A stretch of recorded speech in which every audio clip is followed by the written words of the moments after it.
All right, welcome back to the Cyber Sandbox. I'm your host, John, and today we're going to talk about 5 common ways that businesses get hacked. But we're going to talk about how you can stop them as well. Whether you're a small business or an enterprise or just somebody that's excited about cybersecurity, this episode's for you. So let's waste no time and jump right into it.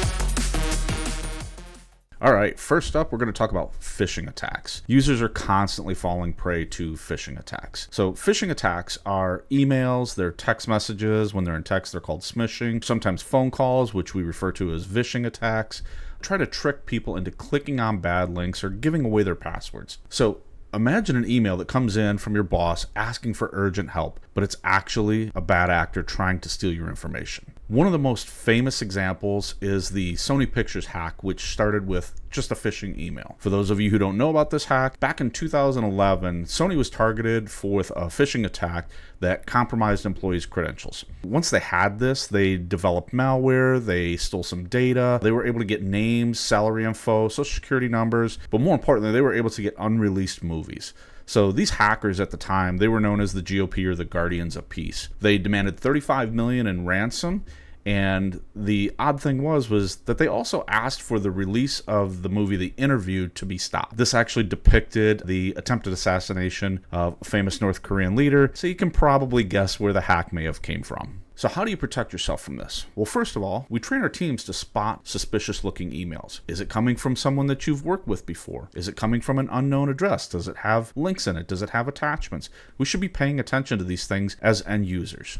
We can also use email filters to catch phishing attempts. We can lean into the native O365 email security. We can lean into products like Proofpoint and Abnormal AI. At the end of the day, though, one of the biggest things that we can do is turn on our MFA. You will hear me preach this from start to finish. Turning on your MFA is huge. It's one of those very low cost to entries, but has a very large impact on stopping those bad actors. Okay, so let's move on to number 2. Weak or stolen passwords. Hackers absolutely love when passwords are easy or that you've reused them across multiple accounts. It just makes life that much easier for them. They only have to break one account instead of all of your accounts. When passwords get leaked online, attackers try to use them to log in everywhere on all of your accounts. This is called credential stuffing. This is one of the fastest ways for them to gain access to a majority of your life just simply because you reused a password. So again, how do we stay safe to this? Well, first of all, we use strong passwords. We use unique passwords, and we use passwords that are individual for all of our accounts.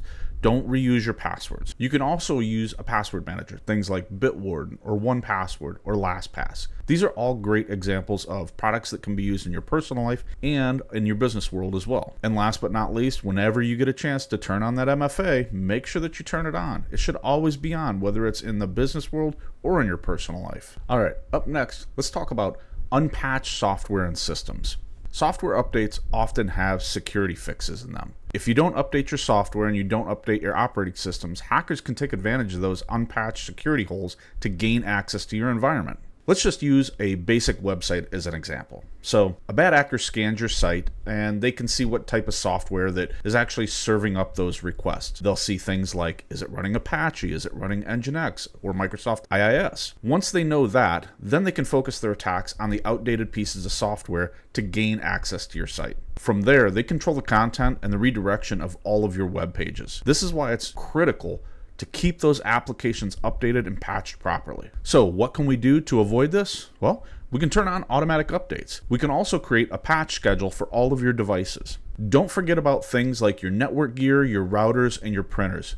It's just as easy to gain access to your environment through those devices as it is your front-end software. All right, so now we're going to talk about something a little bit more in depth. For number 4, we're going to talk about ransomware. Ransomware is a piece of malware that actually locks or encrypts your files. This gives the bad actors an opportunity to demand payment for those locked files. So remember the WannaCry ransomware attack in 2017? I feel like it was just yesterday that I was fighting this attack. So WannaCry would encrypt data on the servers. It would then spread by taking advantage of a zero-day exploit that was never disclosed to Microsoft. This was all done by the NSA. This was called Eternal Blue. Eternal Blue was a piece of software that leaned into SMB, or the server message block protocol, to spread from computer to computer. So how do we defend against something like that? Well, you take regular backups, you offline your backups, you send them to the cloud, you validate to make sure that you have good backups at all times. Another way to do this is to use good endpoint protection like Microsoft Defender, SentinelOne, or CrowdStrike. All very good pieces of software. And last, yes, you guessed it, train your teams to avoid suspicious links and downloads. All right, and finally,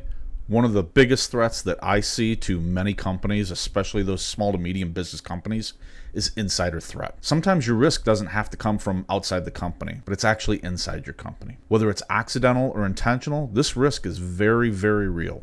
There's been many cases of employees stealing data after they leave, or even siphoning off data while they work there. This is known as DLP, or data loss prevention. A very famous example of this was a case involving Edward Snowden. He was a government employee that worked for the NSA, and he leaked classified data on the global surveillance program in which he worked on. Whether you agree with it or you disagree with it, the reason for doing this in the end is a perfect example of insider threat. This was someone who had access to data and took it without the permission to do so. So as a business owner, how do we reduce this risk? Well, we give employees only the access that they need. Over-provisioning is a big problem in small to medium businesses. This happens all the time. Administrators just simply add them to an admin group, and now they have way too much power to do the things that they should only be doing. Another thing we can do is monitor for unusual activity. The copying of files to locations that they shouldn't be, maybe moving them to a cloud, moving them to USB storage, things like that. Those are all red flags that, as IT people, we should be paying attention to those. One of the last things that you can do is removing the access to someone who leaves the company. Have an offboarding program set up for your IT department. Make sure that it's clean and clear and very well documented. All right, so let's just recap a little bit. Let's go back through the 5 most common ways that businesses can get hacked. Number 1, we talked about phishing attacks. Train your teams and use filters. Number 2, weak or stolen passwords. We need to make them stronger, we need to make them unique, and we shouldn't be reusing passwords. Number 3, unpatched software systems. Keep everything up to date. This includes your printers, your routers, your software, your operating systems. Keep it all patched and up to date. Number 4, ransomware. Take backups often. Make sure that you're validating those backups and that you have good data. And number 5, insider threats. Don't over-provision your users, control and monitor their access, and implement a really good offboarding process for your employees. So security is a journey. It doesn't happen overnight. You have to start small. You have to stay consistent. You have to grow your defenses over time. Work with outside sources to help combat these problems. They're there to steer you in the right direction. Most companies don't focus on security or IT. They have to focus on their business, which is selling or manufacturing or keeping patients healthy. Let the security experts help you and allow them to do what they're good at, which is keeping your company safe. If you found this helpful, hit the like button, subscribe to the Cyber Sandbox, and ring that bell to stay up to date. I love reading your comments from all the viewers out there. So what's your biggest threat you've faced in cybersecurity? Comment below, we'll talk about it. We'll see you next time when we talk about building your first incident response plan. Stay safe out there.